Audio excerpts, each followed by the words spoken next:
Next topic is imperfections of solids. अभी तक जब मैंने सॉलिड्स की बात करी तो बेसिकली हम लोगों ने प्योर क्रिस्टलाइन सॉलिड्स की बात करी, जिसमें हमने कहा कि ये जो क्रिस्टलाइन सॉलिड्स हैं इनमें लॉन्ग रेंज ऑर्डर है। इसका मतलब अगर मैं NaCl क्रिस्टल को देखूं तो एक Na क्रिस्टल है, फिर एक Cl क्रिस्टल है, फिर एक Na क्रिस्टल है, फिर एक Cl क्रिस्टल, और इस तरह का ऑर्डर लॉन्ग रेंज में है। लेकिन रियल लाइफ में जो क्रिस्टल्स होते हैं उनमें कई बार डिफेक्ट्स आ जाते हैं, इम्परफेक्शंस आ जाते हैं। इसका मतलब हो सकता है NaCl के सीक्वेंस में कहीं बीच में एक Na गायब हो जाए, या हो सकता है कहीं से कोई एक्स्ट्रा चीज आ जाए। इस तरह से किसी चीज का गायब हो जाना, किसी चीज का एक्स्ट्रा आ जाना, ये इम्परफेक्शंस या डिफेक्ट्स कहलाते हैं। जो सॉलिड में इम्परफेक्शंस हैं वो पॉइंट डिफेक्ट्स हो सकते हैं। पॉइंट डिफेक्ट का मतलब है किसी एक लोकेशन पर, किसी एक पॉइंट पर जो मेरा सॉलिड है वो डिफेक्टिव है, और दूसरे लाइन डिफेक्ट्स हो सकते हैं, यानी कि पूरी की पूरी एक रो के जितने भी एटम है वो अपनी जगह पर नहीं है, या वहां पर कुछ एक्स्ट्रा चीजें या कोई डिफेक्ट आ जाएगा। इस क्लास में हम लोग मेनली पॉइंट डिफेक्ट्स के बारे में पढ़ेंगे, लाइन डिफेक्ट्स के बारे में नहीं पढ़ेंगे। तो जो पॉइंट डिफेक्ट्स हम लोग इस क्लास में पढ़ेंगे उनमें पहले हम स्टोइशियोमेट्रिक डिफेक्ट्स के बारे में पढ़ेंगे, फिर इम्प्योरिटी डिफेक्ट्स के बारे में पढ़ेंगे, और फाइनली नॉन स्टोइशियोमेट्रिक डिफेक्ट्स के बारे में पढ़ेंगे। इनको एक एक करके देखते हैं। सबसे पहले है स्टोइशियोमेट्रिक डिफेक्ट्स। जैसा कि नाम सजेस्ट करता है कि यहां पर स्टोइशियोमेट्री प्रिजर्व रहती है। Defects that do not disturb stoichiometry of the solids are called stoichiometric defects. इसका मतलब अगर सपोज करो मेरे पास NaCl का क्रिस्टल है, जैसे मैं पीछे एग्जांपल ले रहा था, तो अगर उसमें कोई स्टोइशियोमेट्रिक डिफेक्ट आया तो NaCl की स्टोइशियोमेट्री गड़बड़ नहीं हो। एक परफेक्ट NaCl क्रिस्टल में एक सोडियम एटम पर एक क्लोरीन का एटम है, तो डिफेक्ट आ जाने के बाद भी जो सोडियम और क्लोरीन का रेशो है वो 1:1 बना रहेगा। वो ऐसा नहीं होगा कि 1:1.01 हो जाए या 1:0.99 हो जाए। तो जो स्टोइशियोमेट्री है NaCl में 1:1, CaCl2 में 1:2, वो स्टोइशियोमेट्री एज सच मेंटेन रहेगी। स्टोइशियोमेट्रिक डिफेक्ट में वैकेंसी डिफेक्ट होते हैं, इंटरस्टिशियल डिफेक्ट होते हैं, फ्रैंकल डिफेक्ट होते हैं, और शॉटकी डिफेक्ट होते हैं। अब हम लोग इनके बारे में एक एक करके सीखेंगे। वैकेंसी डिफेक्ट, जैसा कि नाम से लग रहा है, वैकेंसी डिफेक्ट का मतलब है एक ऐसा डिफेक्ट जहां पर कहीं वैकेंसी क्रिएट हो जाए। जैसे ये क्या स्ट्रक्चर है जहां पर लाइन से एटम्स अपने प्लेस पे रखे हुए हैं। अब सपोज करो इसमें से कोई एक एटम गायब हो जाए। ये जो लोकेशन थी, यहाँ का जो एटम था वो गायब हो गया, ये एक वैकेंसी डिफेक्ट है। अगला डिफेक्ट है इंटरस्टिशियल डिफेक्ट। इंटरस्टिशियल डिफेक्ट का मतलब है एक ऐसा डिफेक्ट जिसमें से कोई एटम इंटरस्टिशियल पोजीशन पे आगे रख जाए। Interstitial means in between the site. इसका मतलब जैसे ये एटम है, ये एटम है, ये एटम है, ये एटम है, ये तो मेन साइट्स हैं एटम की, और इनके बीच का ये जो एरिया है ये इंटरस्टिशियल पोजीशन कहलाएगा।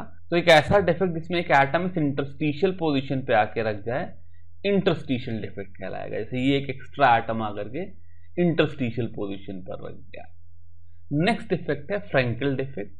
ये क्रिस्टल स्ट्रक्चर का फिगर मैंने बनाया है। तो इस क्रिस्टल स्ट्रक्चर को अगर हम देखें तो यहाँ पर कैटायन है, एनायन है, कैटायन है, एनायन है, इस तरीके से लाइन से अरेंज्ड हैं।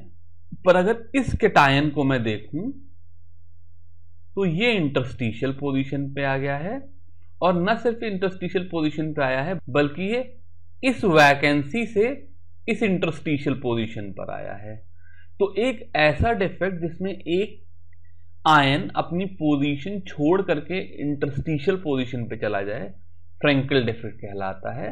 Frankel defect is also called dislocation defect because जो आयन है वो अपनी पोजीशन से डिसलोकेट हो गया है। It does not change the density of the solid. अब यहां पर क्या होगा, एक चीज अपनी जगह से दूसरी जगह पे चली गई बट ओवरऑल जो total mass per unit volume है वो सेम रहा, इसलिए यहां पर सॉलिड की डेंसिटी चेंज नहीं होती है।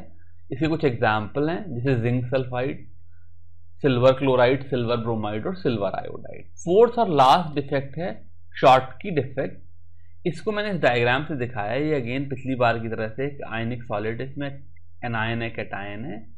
लेकिन अगर मैं इस पोजीशन को देखूं, ये वाली पोजीशन, ये पोजीशन, तो यहां पर एक कैटायन गायब है। न सिर्फ यहां पर एक कैटायन गायब है, इसके इक्वल एंड अपोजिट यहां पर एक एनायन गायब है।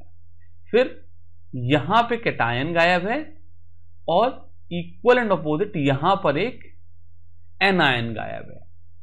शॉर्टकी डिफेक्ट बेसिकली एक वैकेंसी डिफेक्ट है। यहां पर वैकेंसी क्रिएट हो जाती है, पर ये वैकेंसी इस तरीके से क्रिएट होती है कि एनायन और कैटायन दोनों ही गायब होते हैं, और ये वैकेंसीज सिस्टम की स्टोइशियोमेट्री पे, आयनिक सॉलिड की स्टोइशियोमेट्री पे कोई फर्क नहीं लाती। इसका मतलब अगर NaCl जैसी चीज होगी तो अगर एक Na गायब होगा तो साथ में एक क्लोराइड भी गायब होगा। अगर ये कैल्शियम क्लोराइड जैसी चीज होगी, CaCl2 जैसी, तो अगर एक कैल्शियम गायब होगा तो उसके साथ दो क्लोराइड भी गायब होंगे। तो जो एनायन और कैटायन का डेफिशिएंसी है, जो डिफेक्ट है, वो इस तरीके से प्रोड्यूस होगा कि ओवरऑल स्टोइशियोमेट्री कंजर्व रहे। यहां पर चूंकि एनायन और कैटायन गायब हो जा रहे हैं, overall deficiency, overall vacancy create हो जा रही है, इस वजह से सॉलिड की डेंसिटी कम हो जाती है। It changes the density of the solid. और अगर हम इसके एग्जाम्पल लें तो इसमें NaCl, KCl, सीजियम क्लोराइड और सिल्वर ब्रोमाइड है। यहां पर एक इंपॉर्टेंट पॉइंट यह है कि जो सिल्वर ब्रोमाइड है वो शॉर्टकी डिफेक्ट भी शो करता है और फ्रेंकल डिफेक्ट भी शो करता है। नेक्स्ट डिफेक्ट है इंप्योरिटी डिफेक्ट। इंप्योरिटी डिफेक्ट को समझने के लिए सपोज करो मेरे पास कोई मोल्टन सोडियम क्लोराइड है और उस मोल्टन सोडियम क्लोराइड में ट्रेसेस ऑफ स्ट्रॉन्शियम क्लोराइड मैंने मिला दिया। अब जब इस मोल्टन सोडियम क्लोराइड को मैं सॉलिडिफाई करूंगा तो सोडियम और क्लोरीन नॉर्मली सोडियम क्लोराइड के स्ट्रक्चर में अपने आप को अरेंज करेंगे, यानी कि एक सोडियम एटम हो गया, ये एक क्लोरीन एटम हो गया, फिर सोडियम एटम हो गया, फिर क्लोरीन एटम हो गया। इस तरह से सोडियम क्लोराइड अपने आप को अरेंज करेंगे। लेकिन इस NaCl में स्ट्रॉन्शियम क्लोराइड की इंप्योरिटी है। अब स्ट्रॉन्शियम क्लोराइड में क्लोराइड आयन जो होगा वो तो नॉर्मल क्लोराइड की पोजीशन पे जाएगा और स्ट्रॉन्शियम आयन सोडियम की पोजीशन पे जाएगा। लेकिन यहां पे प्रॉब्लम है, एक स्ट्रॉन्शियम आयन दो क्लोराइड आयन पे है, जबकि NaCl में एक सोडियम आयन एक क्लोराइड आयन पे था, यानी कि दो क्लोराइड आयन पे दो सोडियम होते, अब खाली एक ही स्ट्रॉन्शियम आयन है। ये मैंने वो स्ट्रॉन्शियम आयन बना दिया। अब जब भी यहां पर एक स्ट्रॉन्शियम आयन आएगा तो ये क्योंकि 2+ चार्ज कैरी कर रहा है, इसलिए ये कहीं ना कहीं एक वैकेंसी क्रिएट कर देगा। इस वजह से ओवरऑल जो सिस्टम की स्टोइशियोमेट्री गड़बड़ हो जाएगी। क्योंकि ये स्ट्रॉन्शियम क्लोराइड टाइप की किसी इंप्योरिटी के आने की वजह से डिफेक्ट आया है, इसलिए इस डिफेक्ट को हम इंप्योरिटी डिफेक्ट कहते हैं। अब स्टोइशियोमेट्रिक डिफेक्ट्स के बाद नॉन स्टोइशियोमेट्रिक डिफेक्ट देखते हैं। जैसा कि नाम से ही क्लियर है, नॉन स्टोइशियोमेट्रिक डिफेक्ट का मतलब है ऐसे डिफेक्ट्स जहां पर सिस्टम में जो आयनिक सॉलिड है उसकी स्टोइशियोमेट्री गड़बड़ हो जाए। यानी कि सपोज करो से मेरे पास AB टाइप का सॉलिड है, तो AB का रेशो का मतलब है कि 1 मोल A के साथ 1 मोल B है, तो वो रेशो A मोल A के साथ कुछ 0.99 ऑफ B हो जाए या 1.01 ऑफ B हो जाए, तो ऐसी चीज में हम कहेंगे कि नॉन स्टोइशियोमेट्रिक डिफेक्ट है, क्योंकि AB की स्टोइशियोमेट्री गड़बड़ हो गई है। तो जो नॉन स्टोइशियोमेट्रिक डिफेक्ट है उसमें एक A और B में से एक चीज मेटल होगी, दूसरी चीज नॉन मेटल होगी, एक कैटायन होगा, एनायन होगा। तो पहले हम लोग मेटल एक्सेस डिफेक्ट्स को देखते हैं। अब ये मेटल एक्सेस डिफेक्ट्स दो वजह से हो सकते हैं। एक तो metal excess defect due to anionic vacancies. जैसे ये डायग्राम देखो, ये NaCl जैसे किसी क्रिस्टल का डायग्राम है जिसमें ये Cl- है, Na+ है, Cl- है, Na+, इस तरीके से NaCl का क्रिस्टल है।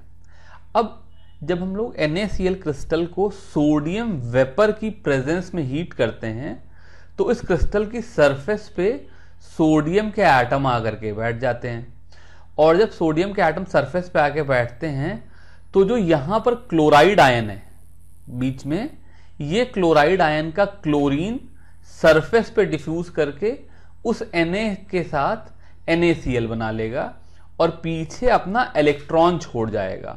तो यहां पर एक एनायन की वैकेंसी हो गई और इस तरह का defect metal excess defect due to anionic vacancies बन गया। इस तरह के डिफेक्ट में चूंकि फ्री इलेक्ट्रॉन है, इसलिए हम इन इलेक्ट्रॉन को F सेंटर कहते हैं। और ये जो F सेंटर हैं ये एल्कली मेटल के हैलाइड्स जैसे NaCl, KCl, LiCl में पाए जाते हैं। और इन एल्कली मेटल के हैलाइड्स में इन फ्री इलेक्ट्रॉन के होने की वजह से ये जो एल्कली मेटल के हैलाइड्स हैं ये कलर शो करते हैं। तो क्वेश्चन आएगा why does NaCl crystal has yellow colour. NaCl का येलो कलर होता है।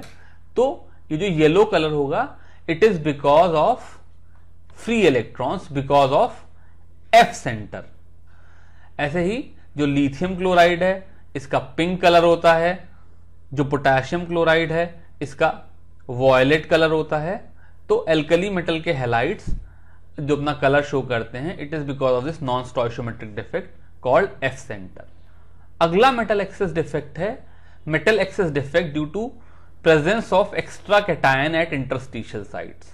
इस चीज को समझने के लिए सपोज करो मैं जिंक ऑक्साइड का एग्जांपल लेता हूं। जिंक ऑक्साइड Zn2+ आयन और ऑक्साइड आयन से मिलकर के बना है, लेकिन जब हम जिंक ऑक्साइड को हीट करते हैं तो उसका जिंक 2+ आयन तो ऐसा रह जाता है, पर जो ऑक्साइड आयन है वो ऑक्सीजन बन करके उड़ जाता है और पीछे अपने इलेक्ट्रॉन छोड़ देता है। तो यहां पर जिंक के जो एक्स्ट्रा कैटायन रह गए उसकी वजह से जो डिफेक्ट आएगा वो मेटल एक्सेस डिफेक्ट होगा। इसीलिए जो जिंक ऑक्साइड का क्रिस्टल है उसमें जिंक इस टू ऑक्सीजन का जो रेशो होगा वो ग्रेटर देन 1:1 होगा, बिकॉज जिंक की वैल्यू 1 से थोड़ी सी ज्यादा हो जाएगी बिकॉज जिंक एक्सेस में। अब ये जो दोनों डिफेक्ट हमने देखे, चाहे सोडियम क्लोराइड वाला केस जहां पे F सेंटर बन रहा था या जिंक ऑक्साइड वाला केस, इन दोनों केसेस में जो मेटल था वो एक्सेस में था। अब हम मेटल डेफिशिएंसी डिफेक्ट्स देखेंगे। इस तरह के डिफेक्ट निकल के या आयरन के ऑक्साइड में होते हैं। आयरन के स्टोइशियोमेट्रिक ऑक्साइड्स में एक तो FeO है जहां पर आयरन Fe2+ है और ऑक्सीजन O2- है। दूसरा Fe2O3 है जहां पर आयरन के ऊपर 3+ चार्ज होता है और ऑक्सीजन के ऊपर 2- चार्ज होता है। अगर ऑक्सीजन और आयरन दोनों के ऊपर चार्ज का रेशो 2:2 यानी कि 1:1 है तो उनका फॉर्मूला भी FeO हो जाएगा। यहां पर चूंकि आयरन के ऊपर 3+ चार्ज हो गया इसलिए 2 और 3 के रेशो में आयरन और ऑक्सीजन हो गए। हम यहां पर जब आयरन की बात कर रहे हैं तो हम ये अज्यूम कर रहे हैं कि किसी भी आयरन के ऑक्साइड में या तो आयरन सिर्फ 2+ होंगे या आयरन सिर्फ 3+ होंगे। लेकिन कई बार ऐसे सॉलिड्स एग्जिस्ट करते हैं जिसमें मेनली तो आयरन Fe2+ है, लेकिन इसमें पार्ट ऑफ आयरन जो है वो Fe3+ भी हो जाता है। एक ऐसा आयरन का ऑक्साइड लेते हैं जिसमें मेनली आयरन Fe2+ है पर कुछ आयरन के एटम्स Fe3+ भी हैं, तो उसका फॉर्मूला कुछ Fe0.98 हो जाएगा। क्योंकि आयरन के ऊपर चार्ज बढ़ गया है इसलिए आयरन के एटम कम लगेंगे और ये एक मेटल डेफिशिएंसी डिफेक्ट हो गया। अब हम लोग जानने की कोशिश करते हैं कि सपोज करो मेरे पास 1 मोल ऑक्साइड हो तो इस 1 मोल ऑक्साइड के साथ 0.98 मोल आयरन है। हम लोग जानने की कोशिश करेंगे कि इस 0.98 में से Fe2+ कितना है और Fe3+ कितना है। तो सपोज करो Fe2+ की वैल्यू x लिख लेता हूं और Fe2+ की वैल्यू 0.98 - x लिख लेता हूं। तो चार्ज बैलेंस के हिसाब से जो मेरी चार्ज बैलेंस इक्वेशन हो जाएगी, टोटल पॉजिटिव चार्ज कितना हो जाएगा 2 × x, ये चार्ज हो गया x Fe2+ एटम के ऊपर चार्ज प्लस 3 × 0.98 - x, ये चार्ज हो गया 0.98 माइनस एक्स Fe3+ आयंस के ऊपर और -2 × 1 ये चार्ज हो गया ऑक्सीजन के 1 मोल एटम के ऊपर, और इसका सम 0 होना चाहिए बिकॉज नेट इस मॉलिक्यूल के ऊपर कोई भी चार्ज नहीं होगा। तो इस इक्वेशन को सॉल्व करें तो यहां से 2x और -3x की वजह से मेरा x का कोफिशिएंट आ जाएगा -x। 3 × 0.98 की वैल्यू हो जाती है 2.94 और -2, इसकी वैल्यू आ गई 0, इसलिए यहां से x की वैल्यू आ गई 0.94। यानी कि हम देखेंगे कि ये जब भी non stoichiometric defect because of metal deficiency होंगे तो इसमें जो भी Fe2+ होगा उसकी जगह पे Fe3+ जैसा कोई कैटायन या Ni2+ की जगह पे Ni3+ जैसा कैटायन आ जाएगा, जिसकी वजह से जो मेटल पे चार्ज बढ़ जाएगा, और इसलिए क्योंकि मेटल का चार्ज बढ़ जाएगा इसलिए मेटल के नंबर ऑफ पार्टिकल्स कम हो जाएंगे। इलेक्ट्रिक प्रॉपर्टीज ऑफ सॉलिड, तो इस टॉपिक में हम सॉलिड्स की इलेक्ट्रिकल प्रॉपर्टीज के बारे में पढ़ेंगे। तो जैसा हमको मालूम है कि सॉलिड्स टिपिकली कंडक्टर्स होते हैं या सेमीकंडक्टर्स होते हैं या इंसुलेटर्स होते हैं, तो हम बैंड थ्योरी के थ्रू ये देखने की कोशिश करेंगे कि क्यों कोई चीज़ कंडक्टर, इंसुलेटर या सेमीकंडक्टर होती है, और फिर सेमीकंडक्टर्स के डिटेल में जाकर के देखेंगे कि अलग अलग तरह के सेमीकंडक्टर्स कौन कौन से हैं। तो ये एक डायग्राम देखते हैं, ये मेटल्स, इंसुलेटर्स और सेमीकंडक्टर्स के लिए एनर्जी का ग्राफ है, और यहाँ पर मैंने वैलेंस बैंड को ब्लू कलर से और कंडक्शन बैंड को ये वाइट ब्लॉक से दिखाया है। तो मेटल ऐसे सॉलिड्स हैं जहां पर कंडक्शन बैंड और वैलेंस बैंड दोनों ओवरलैप करते हैं। इसका मतलब ये है कि जो वैलेंस इलेक्ट्रॉन हैं उनकी जो टॉप मोस्ट एनर्जी है वो सफिशिएंट है कंडक्शन कराने के लिए। जो टॉप मोस्ट एनर्जी के इलेक्ट्रॉन है वो कंडक्शन बैंड में लाई कर रहे हैं, इसका मतलब ये जो टॉप मोस्ट इलेक्ट्रॉन्स हैं इनकी एनर्जी कंडक्शन कराने के लिए सफिशिएंट है। तो जो मेटल्स के आउटर मोस्ट इलेक्ट्रॉन होते हैं जो कि हाईएस्ट एनर्जी के होते हैं, जिनकी टॉप मोस्ट एनर्जी होती है, सबसे ज्यादा एनर्जी होती है, वो मेटल्स में आराम से कंडक्शन कर लेते हैं, एक एटम से दूसरे एटम तक जंप करते हैं। ये एक इंसुलेटर का एनर्जी बैंड डायग्राम है। तो अगर हम देखें तो जो इसके वैलेंस इलेक्ट्रॉन्स हैं उनकी जो मैक्सिमम एनर्जी है उसकी वैल्यू कुछ यहां तक है, यानी कि इस एनर्जी तक के इलेक्ट्रॉन इस एटम के पास हैं, जो आउटर मोस्ट इलेक्ट्रॉन है उनकी एनर्जी कुछ इतनी है। लेकिन कंडक्शन के लिए जो मिनिमम एनर्जी चाहिए वो कुछ इतनी है, यानी कि जो कंडक्शन बैंड का बॉटम मोस्ट पॉइंट है वो मिनिमम एनर्जी लेवल है जो कंडक्शन के लिए चाहिए, और इन दोनों चीजों के बीच में लार्ज एनर्जी गैप है। इसको हम फॉरबिडन जोन कहते हैं, यानी कि जो सबसे ज्यादा एनर्जी वाला इलेक्ट्रॉन है उसको भी कंडक्शन बैंड में जाने के लिए सिग्निफिकेंट अमाउंट ऑफ एनर्जी चाहिए, और चूंकि इस तरह की एनर्जी किसी तरीके से अवेलेबल नहीं है इसलिए जो इलेक्ट्रॉन है कंडक्ट नहीं कर सकता, इसलिए इंसुलेटर्स जो हैं वो इलेक्ट्रिसिटी कंडक्ट नहीं करते। अब हम इन दोनों के डिफरेंट एक सेमीकंडक्टर को देखेंगे। सेमीकंडक्टर का जो बैंड डायग्राम है वो इंसुलेटर जैसा ही है, और एट 0 केल्विन जो सेमीकंडक्टर होता है वो इंसुलेटर ही होता है, क्योंकि जो सेमीकंडक्टर का मैक्सिमम एनर्जी का इलेक्ट्रॉन है उसकी एनर्जी कंडक्शन के लिए रिक्वायर्ड जो मिनिमम एनर्जी है उससे कम है। इन दोनों के बीच में गैप है। यहां पर सिर्फ डिफरेंस इतना है कि जो सेमीकंडक्टर का बैंड गैप है वो इंसुलेटर के बैंड गैप की तरह से लार्ज नहीं है, इतना बड़ा बैंड गैप नहीं है। यहां पर सेमीकंडक्टर का बैंड गैप स्मॉल है। अब स्मॉल बैंड गैप की वजह से क्या होगा, जो सेमीकंडक्टर होगा ये 0 केल्विन पे तो इंसुलेटर होगा, लेकिन जब मैं इसका टेम्परेचर 0 केल्विन से 300 केल्विन तक रेज करूंगा, यानी कि जब हम इसको रूम टेम्परेचर पर लेकर के आएंगे तो क्या होगा कि यहां से कुछ इलेक्ट्रॉन जंप करके एनर्जी गेन करके थर्मल एनर्जी की वजह से जंप करके कंडक्शन बैंड में आ जाएंगे, कुछ, सारे नहीं। और जब ये कंडक्शन बैंड में आ जाएंगे तो ये कंडक्शन करने लगेंगे। इस तरीके से जो मेरे सेमीकंडक्टर्स हैं वो कंडक्टिविटी तो लेकर के आते हैं, उनमें कुछ कंडक्शन तो होता है, पर वो मेटल जितना कंडक्शन नहीं जहां पे सारे आउटर मोस्ट इलेक्ट्रॉन कंडक्ट कर रहे हैं। अब अगर मैं सेमीकंडक्टर्स को देखूं तो सेमीकंडक्टर्स के जो टिपिकल एग्जाम्पल हैं वो हमारे ग्रुप 14 के जो कार्बन फैमिली है उसमें कार्बन के नीचे देखें तो वो एलिमेंट है इसमें मेनली सिलिकॉन और जर्मेनियम है।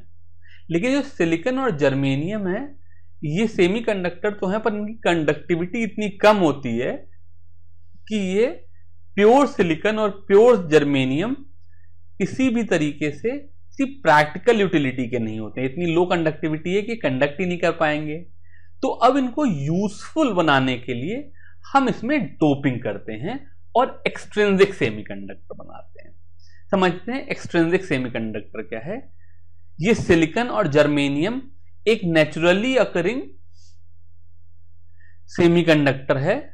इसकी कंडक्टिविटी बढ़ाने के लिए हम इसमें कुछ इंप्योरिटी ऐड करेंगे जिसके लिए एक प्रॉपर वर्ड है doping. Doping is addition of impurities in intrinsic semiconductors to make them extrinsic semiconductor. तो इन इंप्योरिटी एटम्स की वजह से जो मेरा सेमीकंडक्टर है उसके अंदर चार्ज कैरियर्स बहुत बढ़ जाते हैं। ये जो चार्ज कैरियर बाहर से आ रहे हैं इसीलिए ये वर्ड एक्सट्रिंसिक यूज किया जाता है। और चार्ज कैरियर बढ़ जाने की वजह से जो ये सेमीकंडक्टर इनकी कंडक्टिविटी बढ़ जाती है और इनके प्रैक्टिकल यूज भी बढ़ जाते हैं। अब अगर मैं एक्सट्रिंसिक सेमीकंडक्टर देखूं तो ये दो तरह के होते हैं। पहला है N type semiconductor. N type semiconductor को समझने के लिए मैं ये दो फिगर दिखाता हूं। तो एक सिलिकॉन का क्रिस्टल है जिसमें सिलिकॉन के एटम्स हैं। हर सिलिकॉन के एटम के पास 4 इलेक्ट्रॉन है और 4 नेबरहुड सिलिकॉन एटम्स के साथ कोवैलेंट बॉन्ड बना रहा है। तो ये 2 2 2 2 इसका ऑक्टेट पूरा है। ओवरऑल ये 8 इलेक्ट्रॉन सिस्टम है। जैसे अगर मैं इस सिलिकॉन की बात करूं तो 2 इलेक्ट्रॉन ये, 2 इलेक्ट्रॉन ये, 2 इलेक्ट्रॉन ये और 2 इलेक्ट्रॉन ये इसका ऑक्टेट पूरा हो गया। ये 8 इलेक्ट्रॉन पूरे हो गए जिसमें से 4 इस सिलिकॉन के अपने थे और 4 इसने बगल वालों के साथ शेयर किए। तो ये एक सेमीकंडक्टर बन गया। अब इस सेमीकंडक्टर में सपोज करो मैंने आर्सेनिक जैसी कोई इंप्योरिटी ऐड कर दी। अब आर्सेनिक ग्रुप 15 का एलिमेंट है। इसका मतलब इसके पास 5 आउटर मोस्ट इलेक्ट्रॉन है। लेकिन ये आ गया सिलिकॉन की जगह पर तो इसने भी 4 सिलिकॉन के साथ 4 बॉन्ड बनाए। एक ये वाला, 2 3 4। इन 4 बॉन्ड को बनाने में आर्सेनिक के 4 इलेक्ट्रॉन यूज हो गए। पर ये एक इलेक्ट्रॉन ऐसा है जो कि फ्री रह गया। तो बिकॉज हमने सिलिकॉन में आर्सेनिक डोप कर लिया है इसलिए जहां जहां पे आर्सेनिक है वहां पे 4 के बजाय 5 इलेक्ट्रॉन है। ये जो सिस्टम है इसमें इलेक्ट्रॉन एक्सेस है। हालांकि अभी भी ये न्यूट्रल है क्योंकि उतने ही प्रोटॉन भी आ गए हैं पर सिस्टम में इलेक्ट्रॉन एक्सेस है इसलिए हम इसको एन टाइप सेमीकंडक्टर्स कहते हैं। इसमें इलेक्ट्रॉन एक्सेस होता है। इस तरह के सेमीकंडक्टर्स बनाने के लिए मुझे ग्रुप 15 के मेंबर्स जैसे आर्सेनिक हुआ, एंटीमनी हुआ, फॉस्फोरस हुआ, इस तरह के मेंबर्स ऐड करने पड़ेंगे। अब सपोज करो मैंने इसमें आर्सेनिक, एंटीमनी या फॉस्फोरस की जगह पर बोरॉन जैसा कोई एलिमेंट डाल दिया। अब बोरॉन जो है ये ग्रुप 13 का मेंबर है यानी कि सिलिकॉन से एक पहले वाले ग्रुप में आता है और इसके आउटर मोस्ट ऑर्बिटल में 3 ही इलेक्ट्रॉन होते हैं। अब जब बोरॉन सिलिकॉन की जगह पर आएगा तो ये 1 2 और 3 जगहों पे तो 3 कोवेलेंट बॉन्ड बना लेगा पर एक जगह पर इसके पास सिलिकॉन के साथ बॉन्ड बनाने के लिए इलेक्ट्रॉन नहीं है। तो यहां पर एक इलेक्ट्रॉन की डिफिशियंसी हो जाएगी जिसको मैं होल कहता हूं।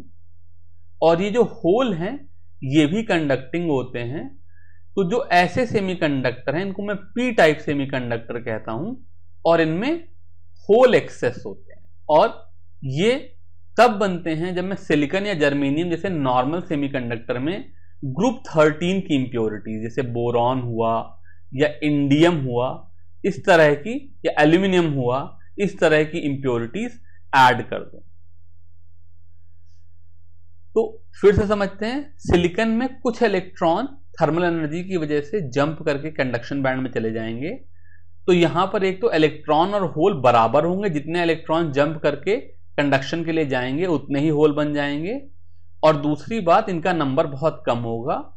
जो एन टाइप और पी टाइप सेमीकंडक्टर है इसमें मैं इंप्योरिटी ला करके या तो इलेक्ट्रॉन के या होल के नंबर बहुत ज्यादा कर दूंगा, इनकी कंडक्टिविटी बहुत हाई होगी और कंट्रोल भी की जा सकती है, बिकॉज ये मेरे मन के ऊपर है कि मैं कितना आर्सेनिक या कितना बोरॉन ऐड करूं।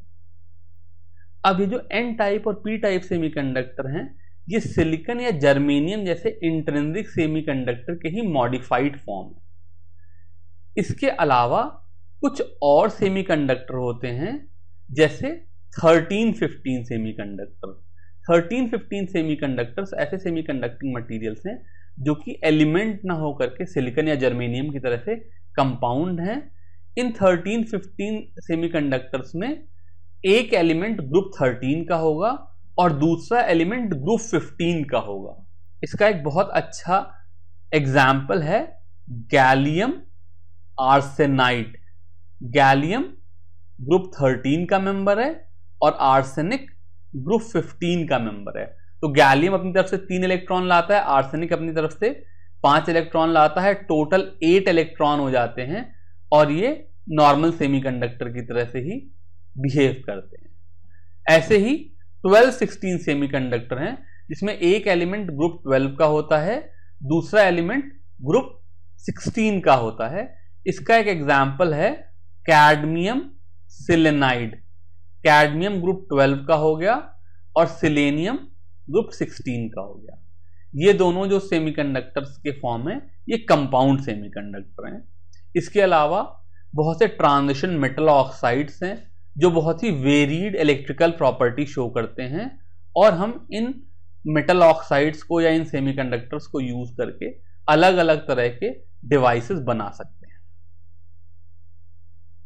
तो हम कुछ सेमीकंडक्टर्स को यूज करके जो डिवाइसेस बनते हैं उनको देखेंगे। इनमें पहला है डायोड जो कि रेक्टिफायर बनाने के काम में आता है। हम लोग केमिस्ट्री में इसके बारे में ज्यादा नहीं पढ़ेंगे, ये मेनली फिजिक्स में सॉलिड एंड सेमीकंडक्टर डिवाइसेस में इसके बारे में पढ़ेंगे।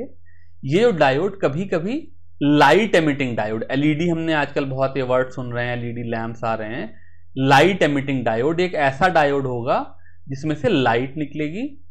फिर सोलर सेल्स हैं जो कि सोलर एनर्जी को इलेक्ट्रिकल एनर्जी में कन्वर्ट करने के काम आते हैं, और ट्रांजिस्टर्स हैं। इन सारी डिवाइसेस के बारे में हम लोग फिजिक्स में जाकर के डिटेल में पढ़ेंगे। अब हम देखते हैं मैग्नेटिक प्रॉपर्टीज ऑफ सॉलिड। तो जो सॉलिड्स हैं उनके अंदर इलेक्ट्रॉन किस तरीके से डिस्ट्रीब्यूटेड हैं उसके बेसिस पे वो अपनी मैग्नेटिक प्रॉपर्टी शो करते हैं। सबसे पहले जो मैग्नेटिक नेचर है उसको मैं डायामैग्नेटिज्म कहता हूं। डायामैग्नेटिज्म ऐसे सॉलिड शो करते हैं जिनमें सारे के सारे इलेक्ट्रॉन पेयर्ड हों। डायामैग्नेटिज्म का मतलब है नो अनपेयर्ड इलेक्ट्रॉन। तो जैसे अगर मैं क्लास 11th में देखूं और से जिंक का एग्जांपल लूं, तो जिंक का इलेक्ट्रॉनिक कॉन्फ़िगरेशन क्या है? Argon 3d10 4s2। तो चूंकि सारे के सारे इलेक्ट्रॉन जिंक में पेयर्ड हैं इसलिए डायामैग्नेटिज्म शो करेगा। जो डायामैग्नेटिक सब्सटेंस हैं they are weakly repelled by magnetic field. इसे किसी मैग्नेटिक फील्ड के में ले जाएंगे, जैसे मान लो मैं एक मैग्नेट के पास ले जाऊं तो इसके अंदर एक ऐसा मैग्नेटिज्म क्रिएट होगा जो कि मैग्नेट की मैग्नेटिक फील्ड के ऑपोजिट डायरेक्शन में होगा और इसलिए मैग्नेट से रिपेल होते हैं। जो नया मैग्नेटिज्म क्रिएट हुआ है वो बहुत ही वीक होगा, इसलिए रिपल्शन बहुत वीक होता है। इसके अदर एग्जाम्पल हैं NaCl जो कॉमन सॉल्ट है, डायामैग्नेटिक होता है, या इवन आइस, ये भी डायमैग्नेटिक होती है। अगला जो मैग्नेटिज्म में करेक्टर है वो है पैरामैग्नेटिज्म। अब मैंने कहा कि ऐसी चीजें जिनमें अनपेयर्ड इलेक्ट्रॉन नहीं होते, यानी कि सारे इलेक्ट्रॉन पेयर्ड होते हैं, वो डायमैग्नेटिक होते हैं। तो ऐसी चीजें जिनमें कुछ इलेक्ट्रॉन अनपेयर्ड रह जाएं वो पैरामैग्नेटिक होते हैं। पैरामैग्नेटिक चीजों में अनपेयर्ड इलेक्ट्रॉन होते हैं। इसका एग्जांपल हो जाएगा, जैसे सपोज करो मैं डी ब्लॉक में देखूं तो मैंगनीज, तो इसमें अनपेयर्ड इलेक्ट्रॉन है, तो ये पैरामैग्नेटिक होगा। ठीक है, ये जो चीजें हैं ये weekly attracted by magnetic field. इसका मतलब इनको मैं मैग्नेटिक फील्ड में रखूं तो इनमें वीक अट्रैक्शन होगा, डायमैग्नेटिज्म के जस्ट ऑपोजिट है। इनमें जो अनपेयर्ड इलेक्ट्रॉन है, तो जो अनपेयर्ड इलेक्ट्रॉन होता है वो एक छोटे मैग्नेट की तरह होता है, इसलिए जो हर एटम है वो एक छोटे मैग्नेट की तरह से बिहेव करेगा। जो डायमैग्नेटिक मटेरियल है उनमें भी जो इलेक्ट्रॉन है वो मैग्नेट की तरह बिहेव करता है, लेकिन वहां पर चूंकि पेयरिंग हो जाती है इसलिए दोनों पेयर्ड इलेक्ट्रॉन्स के मैग्नेटिक इफेक्ट एक दूसरे को कैंसिल कर देते हैं। यहां पर वो कैंसिलेशन नहीं होता, इसलिए यहां पर जो एटम है वो एक स्मॉल मैग्नेट की तरह बिहेव करता है। पैरामैग्नेटिक सब्सटेंसेस में ये जो एटम हैं ये रैंडमली डिस्ट्रीब्यूट होते हैं, यानी कि जो अलग अलग एटम होंगे उनके जो मैग्नेट होंगे उनका डायरेक्शन किसी भी तरफ होगा, ऊपर नीचे दाएं बाएं किसी भी डायरेक्शन में होगा, इसलिए कोई मैग्नेटिक प्रॉपर्टी नहीं शो करते हैं, ये रैंडमली डिस्ट्रीब्यूट होते हैं। अब हम कुछ ऐसे सॉलिड्स की बात करेंगे जहां पर ये जो एटम के छोटे छोटे मैग्नेट हैं ये डोमेन बना लेते हैं। डोमेन एक इस तरह का स्ट्रक्चर है जिसमें मिलियंस ऑफ एटम एक ही डायरेक्शन में अरेंज हो जाते हैं और ये काफी स्ट्रॉन्ग छोटा सा मैग्नेट बना लेते हैं। एटम के टर्म्स में देखें तो ये काफी बड़ा है, लेकिन अगर ओवरऑल पार्टिकल साइज के टर्म्स में देखें तो इनका साइज बहुत छोटा होता है। तो अगर सपोज करो मेरे पास कोई सॉलिड है, इसका डोमेन स्ट्रक्चर है और उस सॉलिड के सारे डोमेन एक डायरेक्शन में अलाइंड हैं, जैसे ये पहला वाला एग्जांपल, ये एक डोमेन है, दूसरा डोमेन है और ये सारे के सारे डोमेन ऊपर की तरफ अलाइंड हैं, तो ऐसी चीज को मैं फेरोमैग्नेटिज्म कहता हूं।